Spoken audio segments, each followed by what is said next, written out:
Patron yok kardeşim, patron yok. Sonra gel. Patron yok kardeşim, çekmeyin. Hobi bahçesinde biri açmış. Mert izliyor. Mert. Artık izleyenler benim açmıyor biliyorlar. Gizlilik desem var. Hiç hoş değil. Hepinize merhaba, hoş geldiniz. Bugün Almanya'da çok soğuk bir günde sizin için yola düştük. -5 falan. Ve Hermannstrasse'ye geldik ve bir arkadaşımızı ziyaret edeceğiz. Kendisi buraya yeni yerleşti. Ve bir siteden ev buldu. Hem de evini gezeceğiz. Aslında bir ev turu vlog gibi olacak. Ve biraz da videonun ilerleyen kısımlarında size hangi siteden evini buldu Türkiye'deyken ve süreç nasıldı bize aktarıyor olacak. O yüzden vakit kaybetmeden hemen evine gidelim. Fiona ile Florian şimdi. Çok özür dileriz Fiona. Aç kapıyı, biz geldik.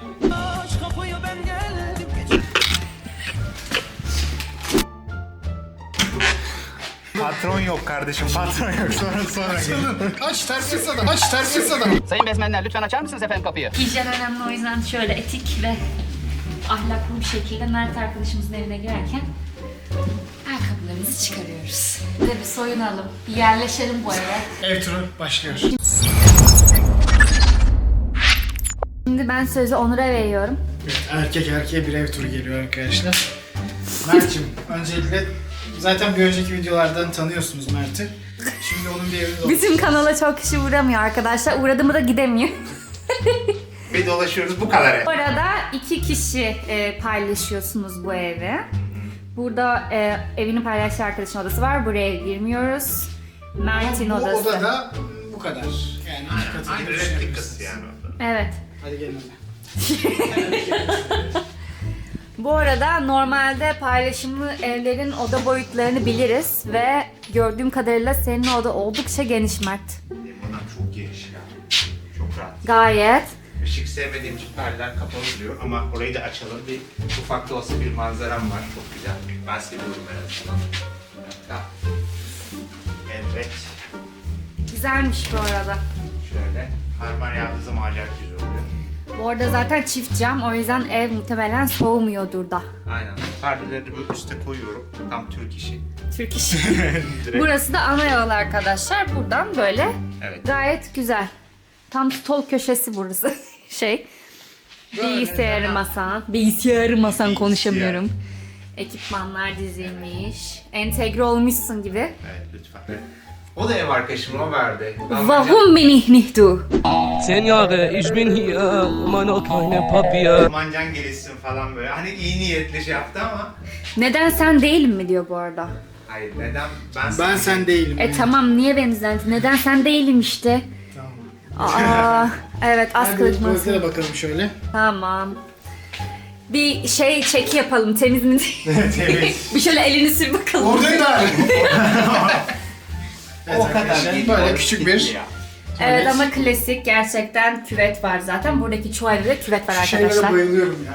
Şöyle bir cam hep istemişimdir bu arada. Şu o şey oluyor ya, bir şey koymalı bir yerler oluyor ya. Bizde hiç Ama yok. yerinde de var.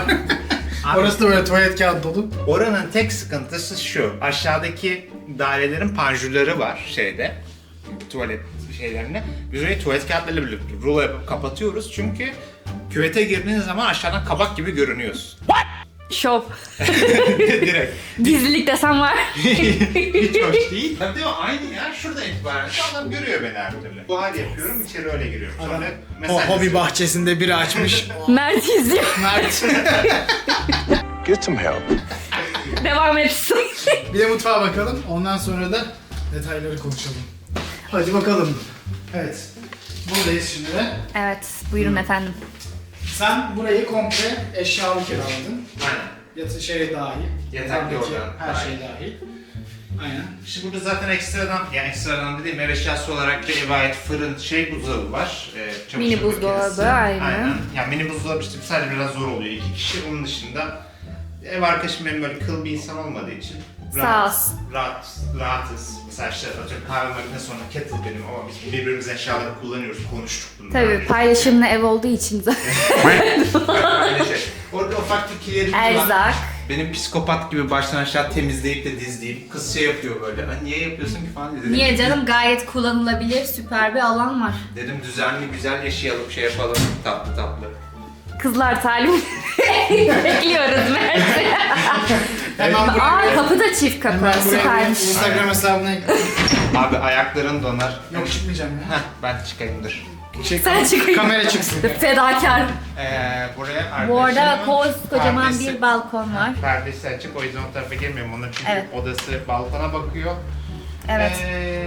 Böyle ufak ağaçlarımız var. Kimin bilmiyorum, bu ev sahibinin galiba. Tatlı. Benim pet şişelerim, kola bağımlılığım var böyle bir. Böyle. Burada da ufak bir dolabımız var. Ben ilk geldiğimde burada elektrik süpürgesi buldum.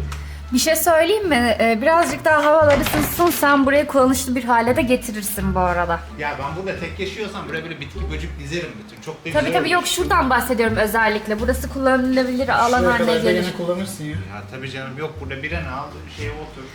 Tabii canım. Şey güzel. Komşum. Bakabilirsin buna. Ha şeymiş köpek galiba. Evet arkadaşlar.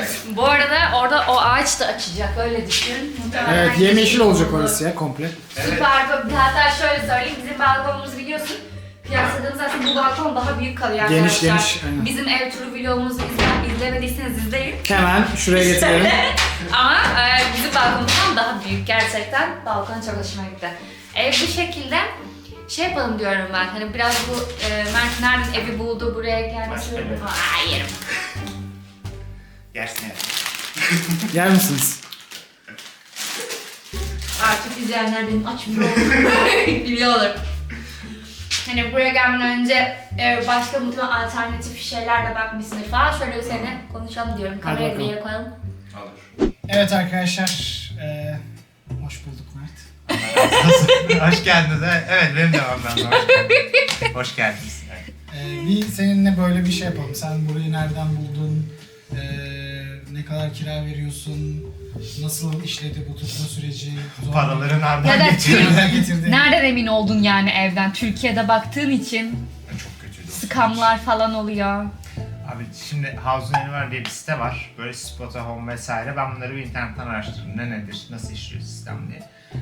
Mecbur birine güvenmek zorunda kaldım çünkü işte siz zaten tuttunuz biliyorsunuz. İşte Almanya'da yok şufa belgesi, yok cartürt falan filan bir sürü belge istiyorlar. Türkiye'deki gibi geleyim evi satayım yok Emlak keşke şey- olsa. Abi bize ayır burayı. Hem onlar hem depozito çok yüksek istiyorlar, işte 3 kira depozito istiyorlar vesaire. Bir de evin olup olmadığına güvenemiyorsun, bilmiyorsun yani. Hazine'nin muhabbeti şeydi, parayı yatırıyorsun, diyorsun ki ben aralığın birinde eve gireceğim, depozitonu ve ilk ayın kirasını yatırıyorsun ama gitti gidiyor gibi sistemde takılı kalıyor para. Sen eve geliyorsun ve sen eve geçtikten sonra o para geçiyor, 2 gün sonra. Bunun garantisini veriyorlar. Herhangi bir şey olduğu zaman da siteye yazıyorsun. Diyorsun ki atıyorum böyle bir yer yokmuş beni dolandırdılar bilmem ne. Sana paranı iade ediyorlar. Sana kalacak bir yer buluyorlar. Yani tabii ki kumar yine ama Ama neyse. sonuç olarak burası senden herhangi bir şufa belgesi, herhangi bir iş sözleşmesi, Tabii. işte gelir beyanı vesaire herhangi bir şey istemedi. İstemez. Aslında sanki bir Airbnb tutarmış gibi. Aynen. Yani ben buranın parasını ödüyorum ve ben burayı tutuyorum. Oturum izni demiştim. değil mi? Oturum izni istiyor. Yani şöyle oturum izni istiyor. Benim vizem dolayısıyla benim ekstra bir oturum iznim yok. Benim vizem 1 yıl geçerli bir oturum izni olarak görünüyor. Durumunuz neyse fotoğraf istiyorlar zaten. Bir sitelerinde kendi kayıt sistemleri var. Onu atıyorsunuz, durumunuzu anlatıyorsunuz. Bir de sizden garantör istiyorlar ama bu garantörün vizedeki gibi yasallığının olmasının zorunluluğu yok. Hani şey olması lazım. Ben ablamı yazdım mesela. Onun da kimliğini yükledim ki adamlar şöyle bir şey yapmışlar sistemde, diyor ki gerekli olmadığınız yerleri sansürleyebilirsiniz ki herhangi bir dolandırıcılığa karşı. Bunları gereksiz bilgileri sansürleyip sisteme yükledim.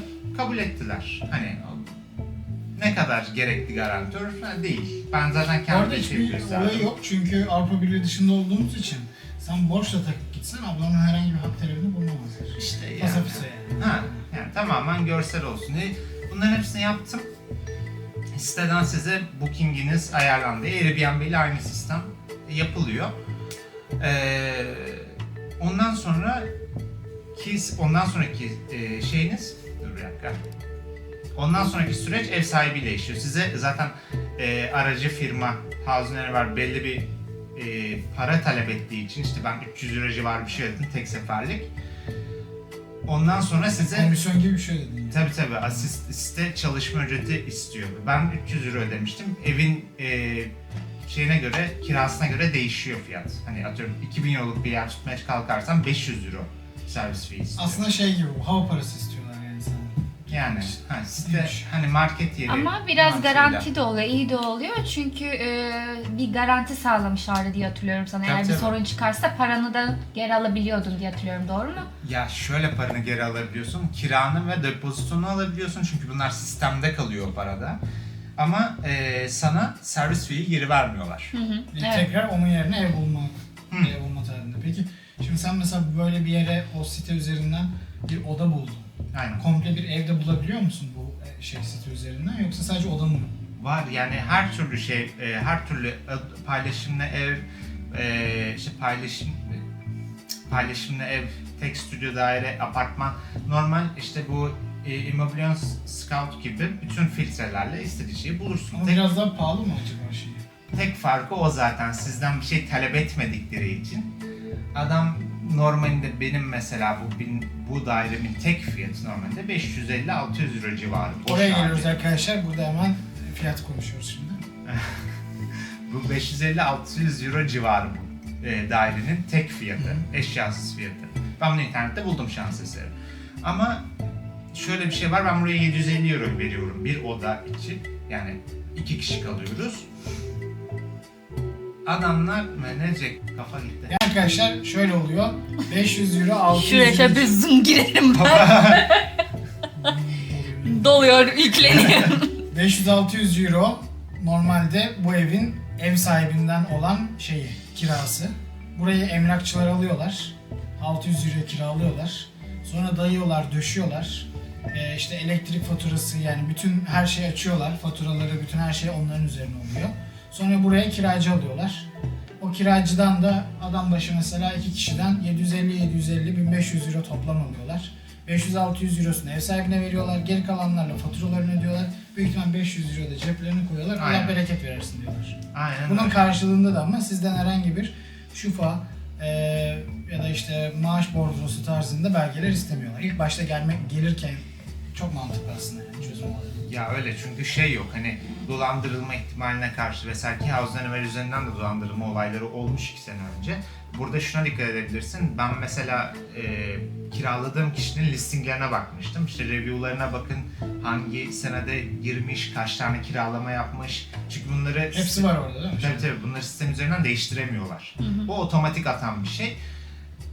Bakıyorsun diyorsun ki bu adam şu ana kadar diyorsun işte 4 senedir burada 5000 tane kiralama yapmış. Ha. Dolandırma ihtimali %1 falan yani o %1 bile değil ki ben onda bile çok pimpirik yapmıştım. Bana şey yaptılar. Ben booking'im bittikten sonra bir kadının telefonunu, e-mailini verdiler. Kadın dedi ki bana o saatten sonra biz seninle mail yoluyla iletişime geçeceğiz. Sen ilk kirayı House üzerinden yaptın. Sana da kontrat göndereceğiz. Benim kontratımı gönderdiler. Dijital olarak imzalayıp geri gönder diye. İngilizcesi ve Almancasını yazmışlar. Okudum baştan aşağı, tamam sıkıntı yok. İmzaladım. Onlar da bana bir imzalı versiyonunu attılar. 2 tarafında imzalı oldu. Hani dediler ki ülkeye girerken lazım olabilir. İşte Anmeldung için biz sana vergi vereceğiz vesaire. Geldim sonra. Geldiğim zaman bu benim çalıştığım şirkete özel bir şey var. Herkes için aynı olacak diye bir şey yok. Bana dediler ki bir appointment oluşturun anahtarınızı almak için. Geldiğim gün için oluşturmuştum. Öğlen Ece'yle birlikte Southampton'da aldı beni götürdü gittik. Aldı beni götürdü. Çok kötüydüm ya. İlk ölüyordum ben yani. Erkek be. Böyle bir denge Şöyle. ya. Gelmeden önce sen niye gidip el yapımı burger yiyorsun ki? Zehirlendim, adama böyle yapıyorum içimden. Anahtarı ver, konuşma artık diyorum böyle. Bu arada neredeydi anahtarı aldığımız yer? Zorgalaşa Garten denilen bir yerdeydi. Bir Büyük binada bir ihtimalle emlakçı bürosu. ofis açmışlar 5. katta. Asansör de yok. Ben diz yürüyemiyorum. Böyle çıktım 5. kata. Öyle bir travma yaşadık yani ama ofisleri varsa bu daha da iyi bir artı Tabii oluyor canım. aslında. Dolandırmayacağınızı anlamanızın bir yolu da o. Yani eğer şirketi, web sitesini bulabiliyorsanız örnek veriyorum. Bu da büyük bir artı sizin için. Ya ben de tuttuğum yer söyleyeyim. Roomies diye bir şirket. Zaten web sitelerinden yapıyorlar. Ama şeyleri var yani, baktım işte Almanya'da vergi derse kayıtlı bilmem ne. Ama tabii şöyle bir şey var. Yani en kibar tabirle expat öpmece oynuyorlar. Çünkü şu, Onur'un dediği doğru işte. Adamlar sizin buraya aslında 500'e tutabileceğiniz, bütün evi tutabileceğiniz fiyata size tek odayı kiralamış oluyorlar ve birçok şeye de müdahale ediyorlar. İşte mesela benim evimde kombim var ayrı ve ben hani suyun derecesini ayarlayabiliyorum dijital olarak. Ama mesela kaloriferi ayarlayamıyorum. Bana de ki merkezi ısıtma. Ya çocuk değilim yani, merkezi ısıtma olan yerde ayrıyetten kombi olmaz. Bizde yok mesela. Evet. Merkez ısıtma. Merkezde Fix ısıtmayı. demişler bunu. 18 derece ve 20 derece. Diyor ki otomatik devreye giriyor. Tamam da ben belki açmak istiyorum. Ben faturasını ödüyorum parayı. Ve size böyle zorluklar çıkaracaklar. İlk zaman için yapacak hiçbir şey yok. İlk bir yıl. Alışma ilk süreci. 1,5 yıl. Kaldığınız yani bu şekilde oluyor. Tabii. Peki senin kaldığın yeri önerir misin? Yani şu açıdan merkezden biraz uzaksın ama S-Bahn durağına 20 dakika yürüme mesafesindesin. Evet. Hani yeni gelecek arkadaşlar için daha merkezde yaşayıp küçük bir odayı kiralamak mı aynı fiyata? Yoksa hani öneri olarak daha büyük bir oda, daha uzak bir yeri mi önerirsin? Daha uzak olsun önemli değil. Burada en azından toplu taşıma fix fiyat. Yani ben kafama göre işte 2-3 gündür Alexanderplatz'ta işte gittim oradan U5'e giriyorum, oradan yok otobüse biniyorum, bilmem ne. Her yere geziyorum. Fix. Ben o zaman niye ekstradan daha aynı fiyata daha küçük bir yer tutayım ki? Bir de şey yok yani abi, İstanbul'da. Bir de şehrin içi daha yani şöyle, biz hatırlarsın Ece ilk geldiğimiz zaman, Ece geldiği zaman Bodenstrasse'de bir yer tutmuştuk. O sağ, Bir evet. şey yapmıştık. Arkadaş bir hafta kaldık Mercury'deydi orada. hatta, Mercury aynen. Otel'de. Tam direkt Kreuzberg'in orada. Ya bir akşam sarhoş bağırıyor. Bir akşam biri işiyor. Bir akşam şişe kırılıyor. Bir akşam polis sirenlerini duyuyor. Yani uyuyamadık ya. Bir hafta uyutmadı yani. Gece 3'te sıçrıyoruz. Ya şey gelmiş, ambulans gelmiş ya polis gelmiş. Bana Fatih'i hatırlatan bir sokakta açıkçası. O yüzden hani çok da şehir içinde yaşamak çok şey değil yani. Hani şey niye olacak? Ulaşım yerlerine yakın olacaksın. Niye olacaksın? Ya otobüs, ya tramvay, ya metro, Aynen. hani bir yakın olacaksın. Ama onun dışında böyle açtığın zaman ağaç göreceksin, Ferah. daha park bahçe göreceğin yerler daha mantıklı. Ya şey yok zaten, hani millet şey diye bakıyor işte Neukölln'de diyorlar ne işim var orası Türk. Evet, benim tekelim bile Türk. Hani siz de denk gelmişsiniz. Gidip muhabbet ediyorum ama şöyle bir şey var. Kimse kimseye, mesela benim oturduğum sokakta kimse kimseye bulaşmıyor. Evet. Sabah kalkıyorum abi, camlarımı açıyorum. Temiz hava. Frisch Luft, bak entegrasyonun bir parçası, gördün mü? yani yapacak bir şey yok. Alıştım yani bir ayda. Abi işte kar yağıyor bilmem ne, park bahçe görüyorsun işte, yandan derenin sesi akıyor bilmem ne. Zaten ben şey yapmak istediğim zaman, bir yere gitmek istediğim zaman arkada 5 dakikada otobüs var. 15 dakikada S-Bahn U-Bahn durağı var. Niye kendime işkence edeyim ki? Hem de oda da daha büyük. Şimdi ne derse desin insanlar, şimdi öğrenci evinde de çok kaldım yıllar boyunca. Abi kalacağın yerin ufak olmaması, en azından odanın çok ufak olmaması çok önemli. Bir insanın zaten yeni gelmişsin, teksin, bir sürü şey var. Psikolojisini etkiliyor, şey yapıyorsun yani. Yaşam alanının en azından yaşanabilir olması önemli. Ya tabii canım, ben şurada atıyorum kalktığım zaman böyle ne bileyim antrenmana ekipmanı aldım, kendime şurada oturup antrenman yapabiliyorum. Bir dizi izleyeyim, bilmem ne yapayım. Camlarımı açıyorum, içerisi ferah. Aynı fiyata Alexanderplatz'ın dibinde evler vardı abi. 5 ev arkadaşı, 6 ev arkadaşı 900 euro diyor.